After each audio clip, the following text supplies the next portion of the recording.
পৃথিবীতে কারো মতের সাথে আপনার মিল নাই হতে পারে। আর মিল হওয়ার সম্ভাবনা খুবই কঠিন। কারণ প্রতিটি মানুষের আলাদা আলাদা ভিন্ন মতামত নিয়ে গড়ে ওঠে।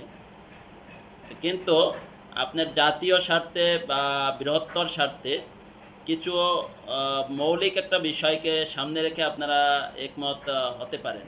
এছাড়া আদৌ কোনো কাজের উপর ভিত্তি করে একমত হওয়া সম্ভব নয়। যেমন দেখবেন পরিবারের ভাইয়েরা মিল থাকে, কিন্তু যখন সংসারে সবাই বিবাহ করে বা স্ত্রীরা আসে, তাদের সাথে মিল হয় না, তারপর ঝগড়াঝাটি হয়ে যায়, মনোমালিন্য হয়ে যায়, একে অপরে দূরত্ব বেড়ে যায়। তো এভাবেই অশান্তির সৃষ্টি হয়ে যায়। কিন্তু আপনি যদি বৃহত্তর স্বার্থ চিন্তা করেন যে এটা একটা সংসার, আমাদের মধ্যে যতই মনোমালিন্য হোক সংসারটাকে ঠিক রাখতে হবে, এই বৃহত্তর স্বার্থটাকে কেন্দ্র করে যদি সবাই এক হয়ে যাওয়ার পসিবিলিটি আছে, আদারওয়াইজ সম্ভব নয়।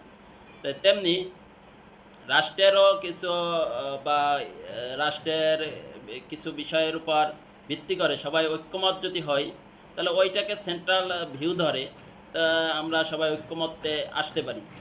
তাই যেমন এখন বর্তমানে বাংলাদেশের প্রেক্ষাপটে রাজনৈতিক যে ইসলামিক যে দল আছে, সকলের যে প্রত্যাশা বা চাহিদা ইসলামিক দলগুলো যে একটা ঐক্য হোক। তো ঐক্য হওয়ার ক্ষেত্রে এখন যদি আপনারা ধাক্কাধাক্কি ঠেলাঠেলি করেন, এর এই সমস্যা ওই সমস্যা, কখনোই কোশ্চিনকালেও আপনারা এক হতে পারবেন না। যদি আপনারা একটা সেন্ট্রাল ভিউ ধরেন যে বাংলাদেশে ইসলামিক হুকুমত দরকার, শাসন দরকার, এটাকে প্রতিষ্ঠার জন্য আমরা সবাই একটি প্ল্যাটফর্মে আসতে চাই, সেক্ষেত্রে প্রত্যেকটা দলেরই ছোটোখাটো ভুলগুলো আপনারা সামনে না এনে বৃহত্তর স্বার্থে আপনার কোন লক্ষ্যকে সামনে রেখে জোট করতেছেন সেই একটা লক্ষ্য স্থির করে এগিয়ে যান। দেখবেন আপনাদের মধ্যে দূরত্ব থাকবে না, ভালোবাসার বন্ধুত্ব তৈরি হবে এবং বাংলাদেশে ইসলামের জয় হবে।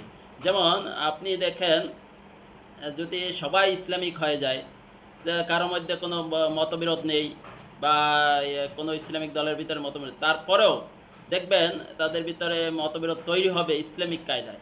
যেমন দেখবেন একজন বলবে আমি 12 রাকাত তাহাজ্জুদ করে শুয়েছি, আর ওই 2 রাকাত পড়েই শুতে চলে যায়। আমি নফল ইবাদত করি, আমি তাজবি পড়ি, ও তাজবি পড়ে না। এই ছোটোখাটো বিষয় নিয়ে ইসলামিক কায়দায় ঝগড়া হবে বা মনোমালিন্য হবে।